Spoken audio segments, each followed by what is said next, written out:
Dick on the wing staff. That is a comment box, sir. This is a comment box. All right, this is a little black box. It's going to be a comment box. All right, this has been directed from Headquarters Air Force, ROTC, as part of the Commander Action Line. Okay, Commander Action Line, for those of you that don't know, is just a way to communicate straight to me. All right, the ROTC Detachment Commander. Okay, so this is to be used, I'm going to read it verbatim, and there's going to be forms along with the box. The box is going to be hung somewhere on the second floor. I don't know where exactly yet. I'll talk to Cadet Wing leadership on what a good place would be. But it'll be someplace where you can privately, discreetly put comments into it. And here are the instructions, and then you guys can ask questions if you have any. Okay, the forms that will go along with it. This form is to report maltreatment, maltraining, hazing, unprofessional relationships, or any other concerns. Please provide enough information for the commander to take appropriate action on your concern. You can use this sheet anytime during your training. All forms will be read only by the detachment commander. And for complaints about the detachment commander, don't use this form. Contact your region commander, and the phone number will be below on the form.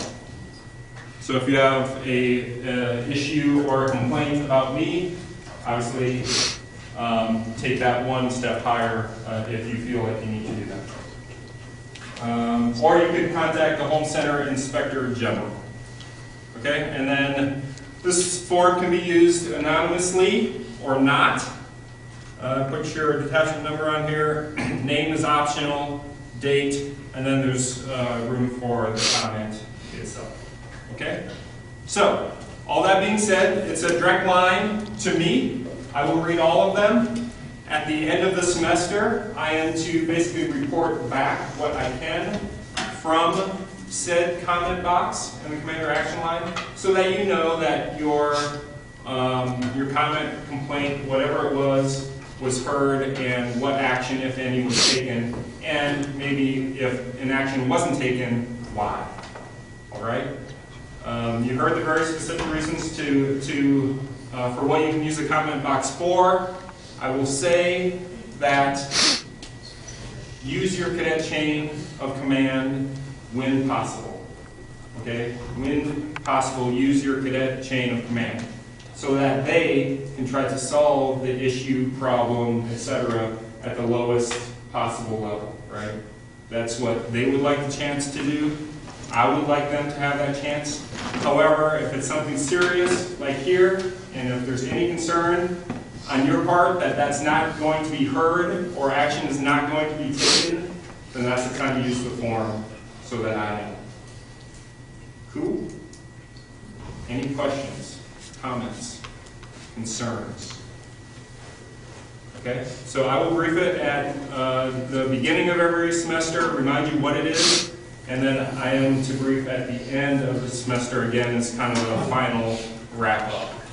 Okay, and if it stays empty, then it's empty. But if it's not, then I have work to do. Okay, that's all I have.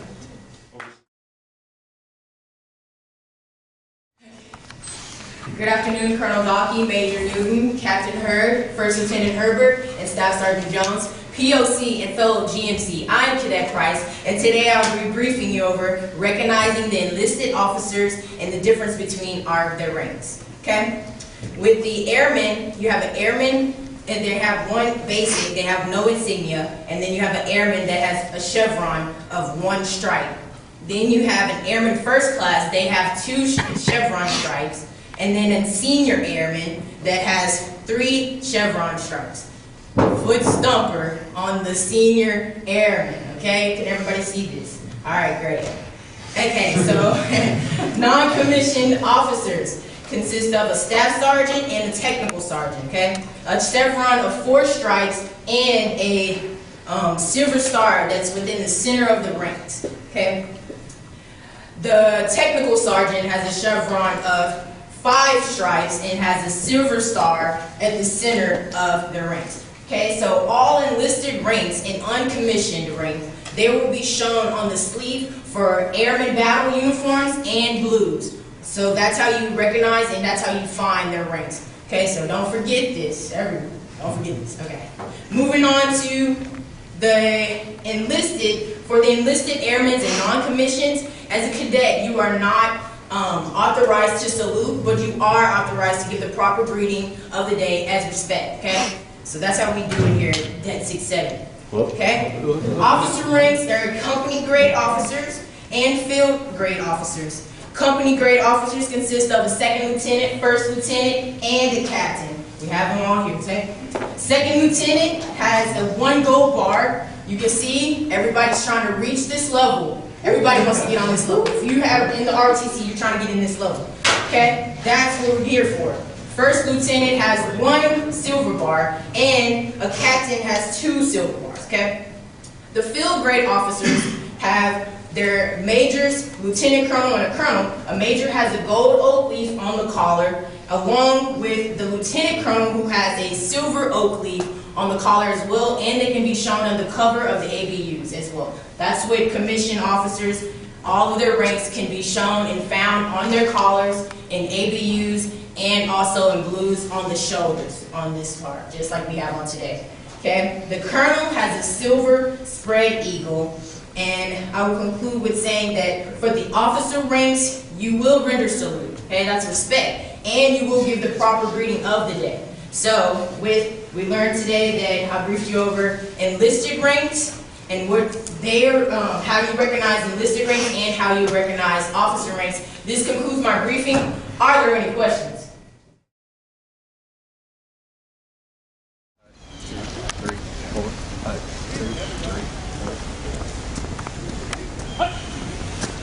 Light and cut! Light and cut! Up and right. Cut! Up and right. Cut! Light and cut! Cut! 3 half step back. 1 half step forward. Open right. March. 3 full step back. 4 half step forward. 4 half step forward. 1 half step back. 2 half step back. 1 half step forward. 1 half step forward. 2 half step back. 3 half step back. 4 half step back.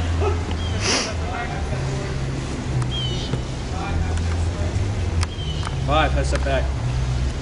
5 half step back. 6 half step back.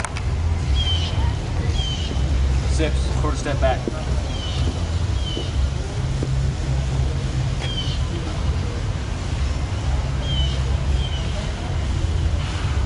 3 half step forward. 2 half step forward. 1 half step forward. 1 quarter step back.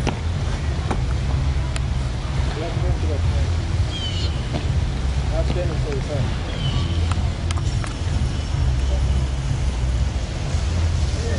5 half step back. 4 half step back. 4 half step forward. 4 quarter step back. 2 quarter step forward. 1 quarter step forward.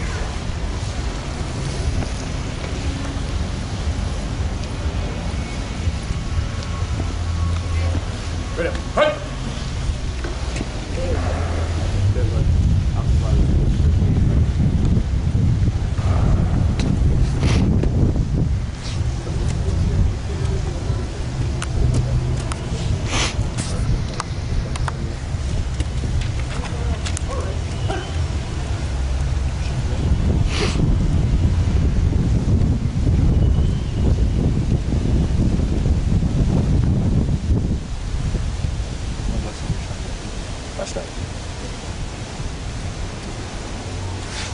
Second and third on the parade. Hess!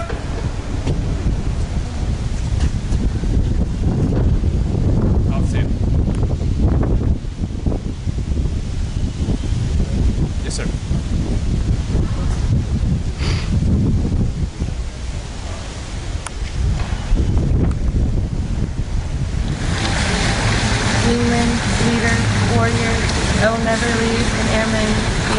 I will never falter, and I will not fail.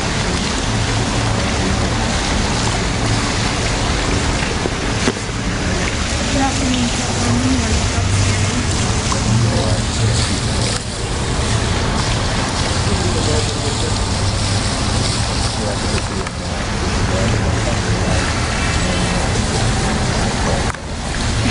Yes, sir. Yes, sir.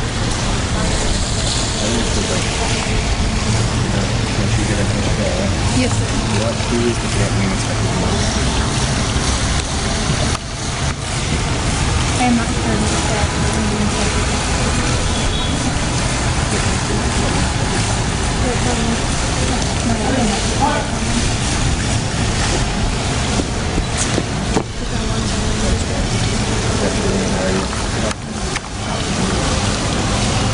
Sounds good. Yeah. There's less than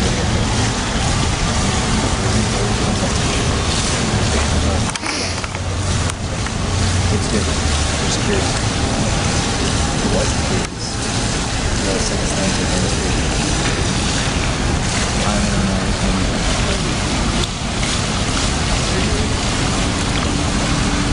So I don't know. You gotta be.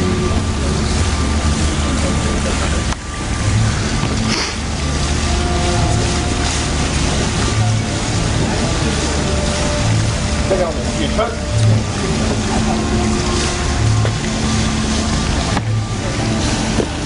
Good afternoon, how are you? Good afternoon, good. Are you doing alright? Yes, sir. Good shooter. You're a good shooter. Thank you, sir. Good gentlemen. Parade. Cut.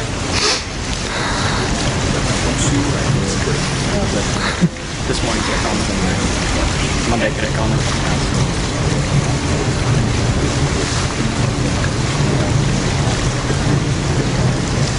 Yes, get comments. Yes, get comments. Ready. Next. Outstanding, Cadet Henderson. What's next on the show? This afternoon, Cadet Henderson.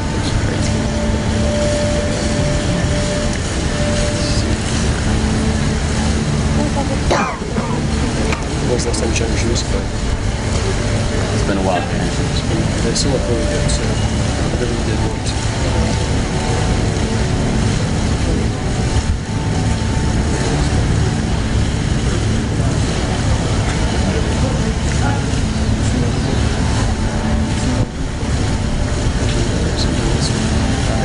Persuaded in less than 10 words. Reply for studies too.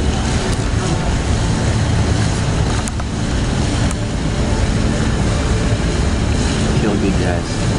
Crush them. Kill bad guys. Say good guys. Get guys. Less than 10 words.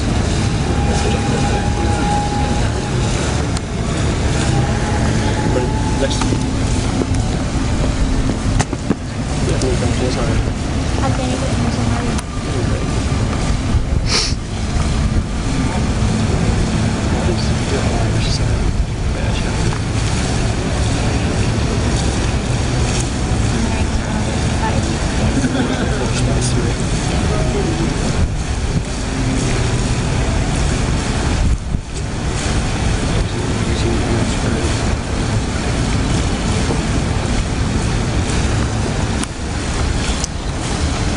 What is the most highest ranking you've ever been?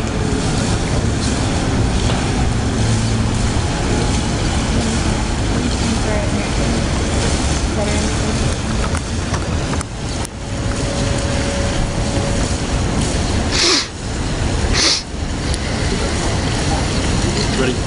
Next.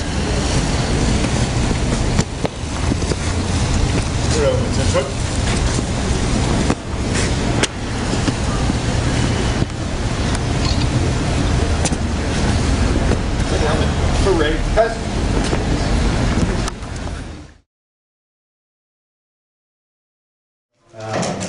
I'll throw the PowerPoint up here, and you'll kind of see what the topic is based on the title of the presentation. But by raising hand, how many of you in high school or junior high or whatever went through some type of lockdown training? Everybody, basically. So the problem is on a college campus and in the general world, you can't go into lockdown. On a college campus, we have over 100 buildings. It's impossible to lock this place down just like you would in high school. So what we have to do is go through some other information, some other training, knowledge, preventative measures, things like that, so that we can prevent something from happening, or if it does happen, we can do it that much easier, quicker, and better. That make sense? So we're going to go through the material today. As I said, I'm Officer Queen. I've worked here for over 15 years, and I actually started teaching this. I developed this course specifically for our university after training and seminars and doing my own research of different shootings that have happened around the country. And you're going to see some of it is applicable to our campus, and also some of it is applicable to the world, wherever you go. Okay? Because these things happen in churches and malls and aerobics gyms, movie theaters, etc. You guys need to know and be prepared. And unfortunately, in some situations, because of the uniform that you'll wear, you might be a target. So this information will help you all the time, and hopefully never. Make sense? Okay. So I also did want to mention, knowing that I was going to be teaching this today to you guys, I wore my blue shirt for you. Yeah.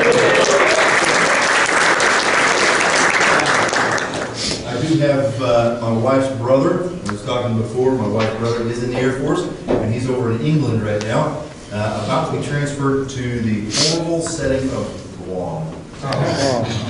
So, if anybody wants to get my wife on a flight over to Guam once they get over there, that'd be great. Flights are not cheap, let me tell you. So, I want to give you some history really quick to help you understand why we need to talk about this.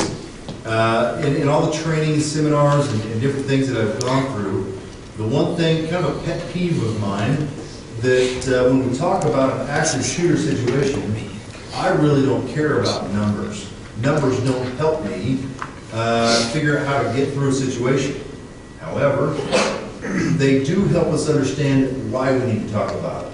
Okay? So, this number right here is going to tell you how many deaths we've had from shootings, stabbings, etc., just on campuses from elementary up through college, and this includes AFROTC, just in the United States. If you go worldwide, and you go all time, you're looking at a 5-digit number. But I'm only going to look at certain campuses, or just the campuses here in the U.S. Okay? Just back to 1992. Now I'm going to compare it to the same number of, or the number of deaths from fires in the same time frame on the same campuses. So, Derek, take a guess. From fires. Fires. Significantly less. Far less. 3. We've only had 3 deaths from fires on the same campuses in the same time frame. Why is there such a huge difference? Because if you look ahead, you look overhead, there are heat sensors. Those little things with the small little circles in the middle, those are heat sensors. Over on the walls, you have fire alarms. And unfortunately, in this building, you don't see sprinkler systems. Yeah. But, are there some? Where? Well, there's a heat sensor. But anyway, in most buildings, there's sprinkler systems. There's all kinds of things that should be in place, and most of the time are in place. But we've also been through fire alarms, fire drills, whatever you want to call it. And way back in kindergarten, when the firemen would come, they'd bring the big red shiny fire truck. Thought this was so cool. You go out and see the firemen, they tell you, what do you do if you catch on fire? Stop, drop, and roll. It's locked in your brain. You remember it. But think about that horrible thing of burning alive. They're talking to kindergartners or first graders about burning alive, and they tell you, stop, drop, and roll, and you lock it in and remember it. So when you go through this, we're going to learn a cool little thing, just like stop, drop, and roll, so that you lock it in, remember it, never forget it. Just in case it ever happens, okay? 600 is a lot. It's way too many. But I'm going to compare it to another number of deaths in a smaller time frame just in the United States from car crashes. Hopefully when I throw this number up there, I'll see some eyes go, wow. Okay? Smaller time frame just in the U.S., only deaths from car crashes. Almost 750,000 people. 714,000 people have died in car crashes in less of a time frame. That averages out to over 35,000 people a year. Okay? 35,000 people every year. That's almost the entire city of Stillwater. If you take out the students, the population of the normal residents here, gone every year. That is a lot. It sounds to me like we need to take some cars away from people instead of guns, but that's a whole other issue for the politicians. I don't want to start between the debate of Trump and Clinton, but that's a different thing. We do need to reduce the over 600 down closer to those deaths from fires, right? So how do we do it? We have to train. We have to be knowledgeable of what types of things we need to be aware of in these situations, okay?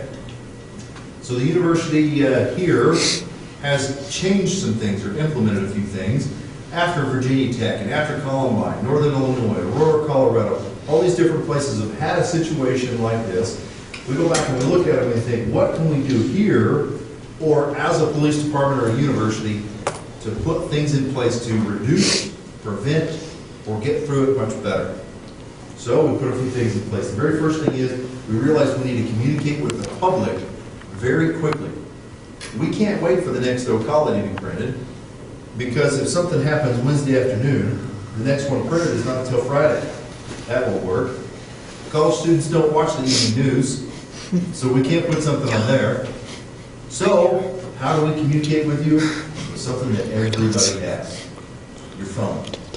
If you have an emergency, you call 911. If we have an emergency and we need help, we reverse it.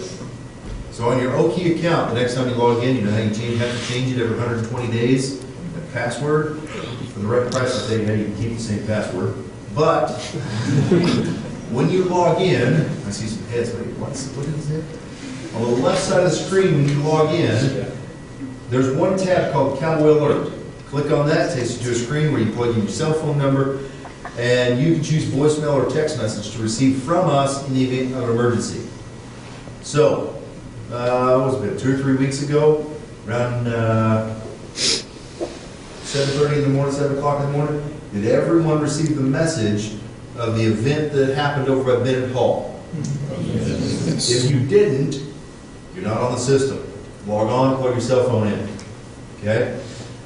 In these situations, it's not going to be like something's happening right now and we send out a message. It might be 10, 15 minutes after the fact that we get a message out to you of maybe stay away from a certain building, the suspect is at large, here's a description, or whatever the case is, we're going to get that message to you much faster than print media or news media. We can get it to you very quickly. We also have a PA system on campus. And this PA system goes to the fire annunciators, these white boxes on the wall where it says fire. That's where the fire alarm comes out, but it's also a PA system. So, just like in high school, when you get called to the office, you know, I'm just kidding. We, from our dispatch console, can pick up a microphone and give an announcement of what we need you to do. The PA system is also tied into the tornado sirens that are on campus. We can use those, so whether you're in a building or outside of a building, you'll hear the announcement that we give. Okay? Now, this doesn't go down, does it? It's just kind of in the way. So, we also have a change in our response. How we respond to these situations. Some of you are probably familiar with the Columbine High School situation. This may have been before, well, it was 17 years ago. You guys were like 1 or 2 years old, whatever it is. But in Littleton, Colorado, a high school called Columbine, Eric Harrison and Dylan Klebold went in, and it was a horrible event. It lasted for over an hour. And the reason it did is because in those days, law enforcement, our response dictated what happened. Law enforcement responded and set a perimeter around the building and waited for the SWAT team to show up. Well, their SWAT team is kind of similar to our SWAT team. If you need them, you're going to wait at least 45 minutes. It's not a quick response. If you're in Detroit, Chicago, LA, Miami, New York, one of those metro areas where they have a full-time, on-duty SWAT team, they have different teams that are on duty all day long, that would work. But here in Littleton and many other places, you're going to wait 45 minutes. So, we decided we've got to change how the response is going to be different. So if something happens, the first 2 to 4 officers on scene are not going to set a perimeter. They're going to come in and stop the threat immediately. We don't have time to wait. We'll be in there in a matter of minutes. So here's your time frame reference of before and after the change of response. Columbine was over an hour. 10 years later, on Valentine's Day of 2009, a gunman entered an auditorium-style classroom similar to this. Gunman came from a back door, started shooting, and from the time the first call was made to dispatch, officers responded, stopped the threat, cleared the building, and declared the entire building safe. 9 minutes is all it took. All because we've changed our response and how we're going to handle these situations. So it'll be over in a matter of minutes. Don't worry, we'll be there really quick. All right? Now the next thing we implemented was a preventative measure. There's a group of people that consults about behavior of people who are reported to them. Okay?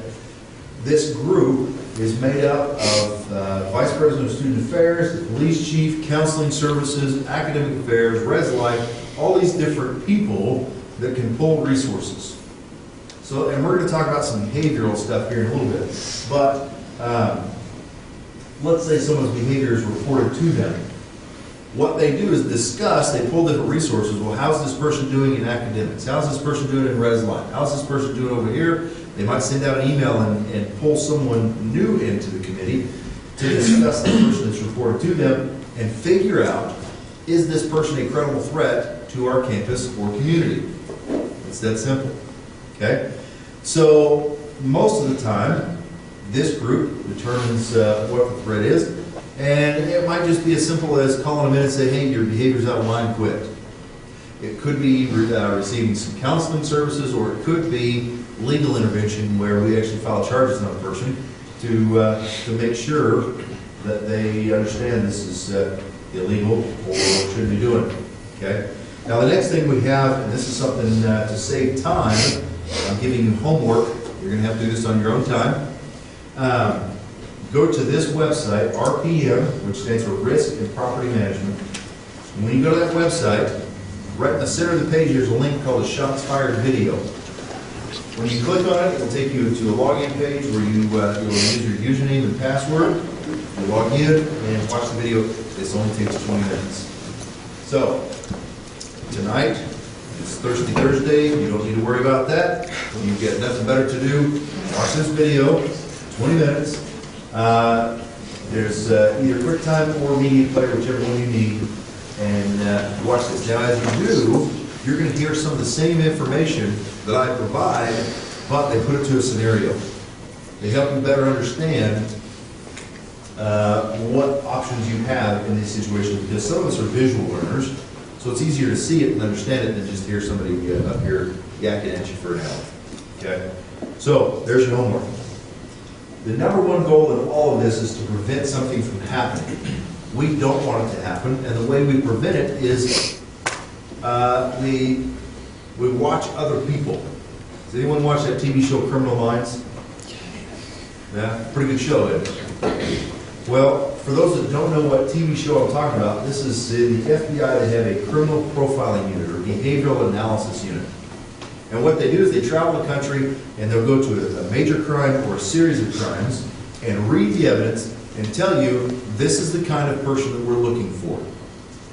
Okay? They read it and say we're looking for a certain age, a certain person who has a certain job, maybe a certain family life. They might have a certain family life growing up. Dr. Reed on the show is so good, he could probably even tell you what the person had for breakfast the morning they committed a crime. It's crazy the stuff they can come up with. Now, I'm going to burst some bubbles. Law enforcement shows are bogus. I'm sorry to say. CSI is one of the most far out there shows you can get. You can't find a fingerprint and have somebody in custody in 5 minutes. It doesn't work that way. As bad as law enforcement shows are, Criminal Minds, there is some truth to it. There is a BAU, there are criminal profilers, and they do work. But it's not just the FBI that has these criminal profilers, but lots of agencies. and they'll read the crimes or figure out what type of people we need to look for in the crimes that we're worried about. So a seminar I went to that brought in a couple of these profilers, they looked at these active shooter situations and said, this is the kind of person we're looking for. They stood up there in front of everybody and said, here's what we need. These are the kinds of people we need to watch. So there's 4 categories. I'm going to give you these 4 categories, and as I do, I want you to think through people that you know, maybe don't know, and see if there's someone that we should be aware of who we should watch. Okay? There's 2 categories, there's a 3rd, and the 4th. I've got news for you. You're all suspects. Because you all fit in these categories. And some of you fit in a couple of categories. Okay? This is the best they can do. Even if we brought Dr. Reed from the show up here, as smart and crazy as he is, he couldn't do any better. What they did say, though, was they would give off certain behavioral traits, certain clues in their actions and behavior that give us some signs. The show, Virginia Tech, exhibited some behavioral traits that they gave us when he was 12 years old. Eric and Dylan, Columbine, exhibited some behavioral traits over a year prior to their event, so they gave us these behavioral traits. The key thing on these traits is not to single them out. What we have to do is look at these and think, multiple things on here lead us to think that something might be going on with this person. We need to look at a little bit more in depth of what's going on with this person. They might need some help, or they might need some possibly intervention. So the problem is, if we single them out during finals week, we would call in on a lot of people down there on that bottom one. A lot of college students. Some of the upperclassmen definitely understand what I'm talking about here.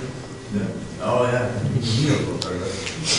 Now don't start pointing at the guy next to you. Yeah, we group these together, at least 2, but preferably 3 or more, and we start realizing something's going on. So you have sometime in your college career, you're going to have a group project. Okay? Now right now, you're probably thinking of your circle of friends and everything's fine. No big deal. But in this group project, the professor's going to say, you're going to work with this person, and this person. You have no clue who they are. That's what I'm talking about. You're going to interact with other individuals. Sometime in your college career, you might need a part-time job. Something like that. Whatever it is, you're going to interact with other people, and you'll see possibly some behavioral traits. So you go to a supervisor, a professor, whatever the case is, and you go to them and say, hey, old Joe over here, he's been doing this, this, and this, so I'm kind of concerned. There's a possibility they might say, yeah, I'm noticing this as well. That means you're putting more puzzle pieces together, and we start seeing the bigger picture of what's going on with this person. All right? There's another slide of some more behavioral traits that we group together, except for the bottom 2. The bottom 2 stand alone because it's currently a violation of state law to carry a weapon on campus unless you're a police officer. So, we know what the uniform looks like, that's recognizable, but someone in civilian clothing like I'm wearing now, with the weapon, by law, I have to carry the badge right there in front of me. That way, if you see a person with a weapon, you don't see the badge, they're not a cop, you need to call the police. Don't go up to the person and say, hey, you're not supposed to have that. Well, who wants to do that? Okay? Well, what about a threat of violence? I'm going to pick on you, okay? What's your name? Joan? Jenna. I'm deaf. I'm old. Not that old. But Jenna comes up to me and says, Officer Queen, I don't like you. I'm going to kick your butt. That's a threat of violence. But I'm going to reverse it. And hypothetically, in this situation, I'm not wearing the weapon. Okay, it's just she and I. And I say, Jenna, I don't like you. I'm going to kick your butt. That is a threat of violence, too. But is there a difference in the threats of violence? Yes. What's the difference? On what? Somebody said something over here. What was it? You're big.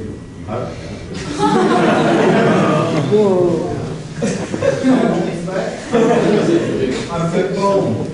You want to measure my wrist? I know how it works.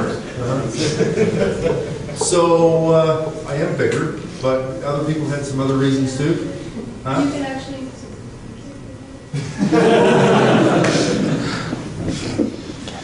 We have one over here? Hers is with bad intention and yours is with better intention. Nope, same thing. You're actually capable. Actually capable. Now. Did you have another one? Well, in this situation, I'm not. Oh. Okay? That has zero to do with it, and you see Ronda Rousey.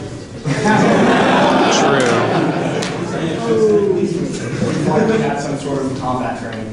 Exactly. Now, let me ask real quick, and don't take offense to this.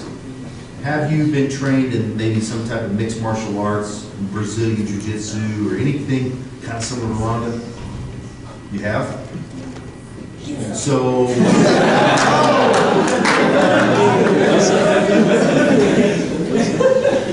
how proficient are you? Not that well? Okay, let's make some room here. Now, it has nothing, who wasn't said the gender thing, has nothing to do with gender. It's not because she's female and I'm male. I've encountered some females that are pretty scrappy. Okay? Nothing to do with that. And I've encountered some men that aren't too scrappy.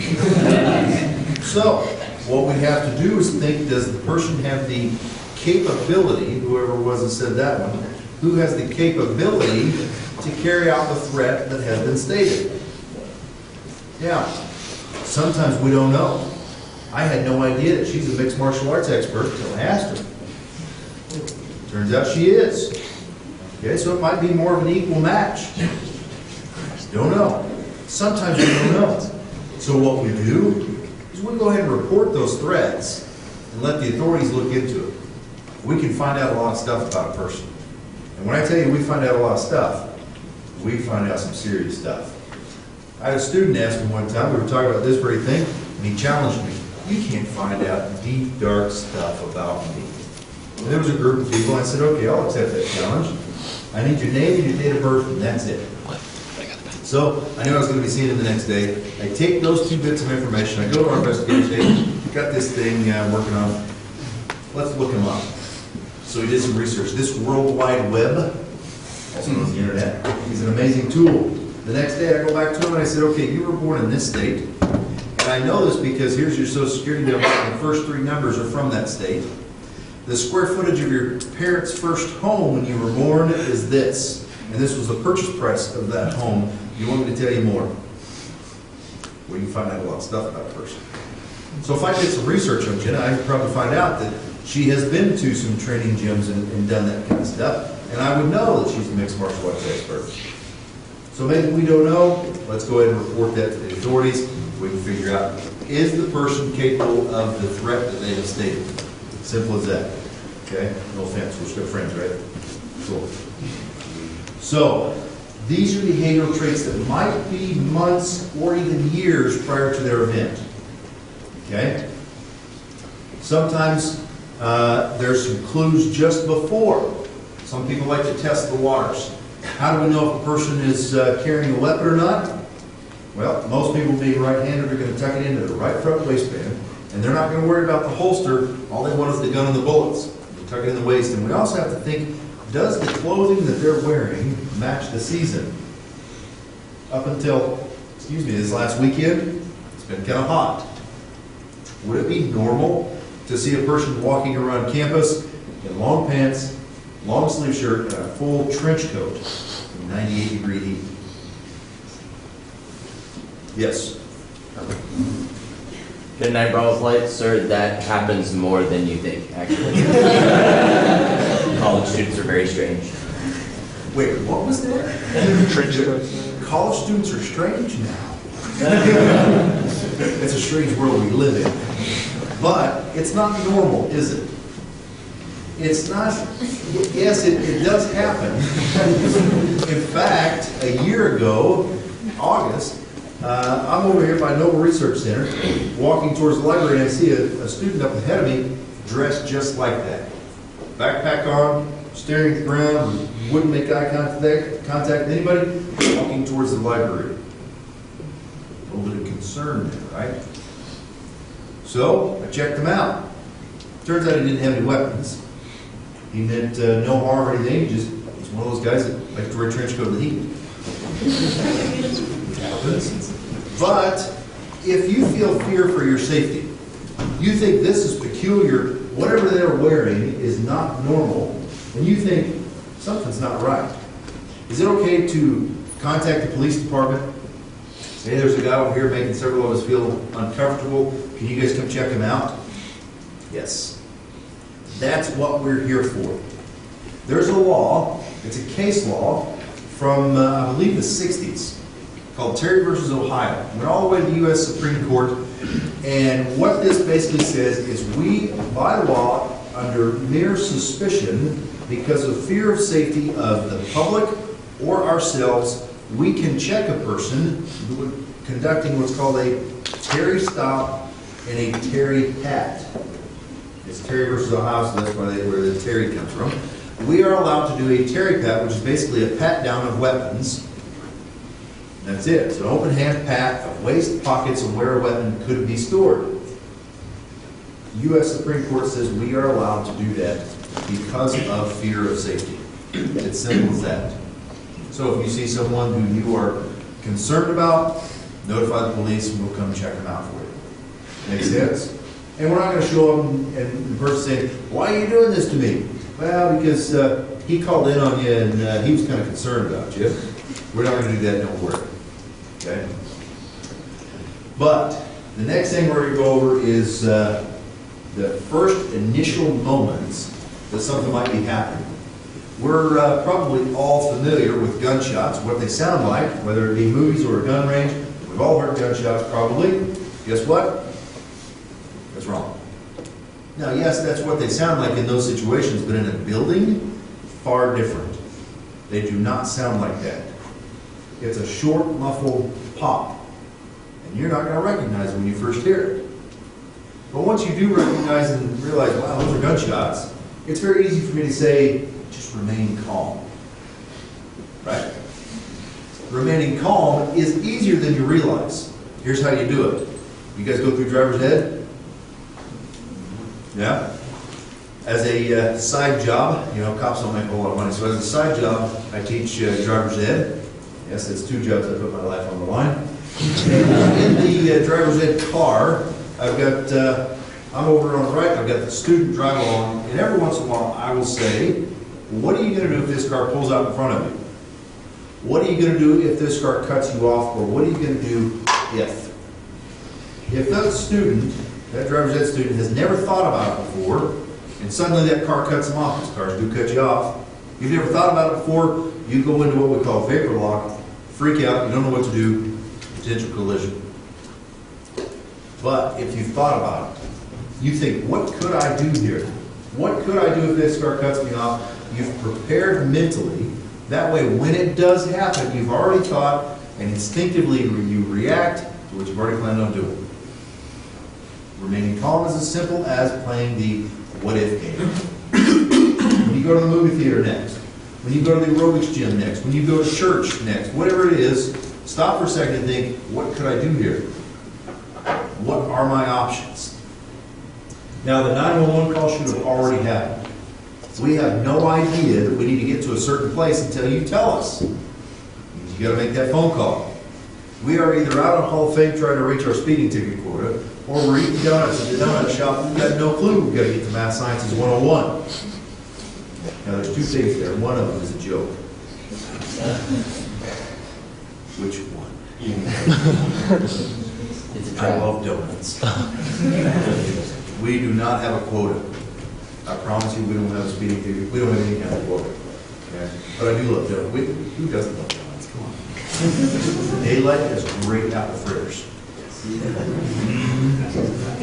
So, when you call, we need every bit of information that you can give. Okay? Now, I'm going to come back to Jim because I know your name. Do you know the difference between a Mossberg shotgun and a Remington shotgun? That wouldn't help us though, would it? But you would be able to tell us the difference between a long gun or a pistol, right? Would that help? Yes. There's an old saying you just need to know. You don't take a knife to a gunfight.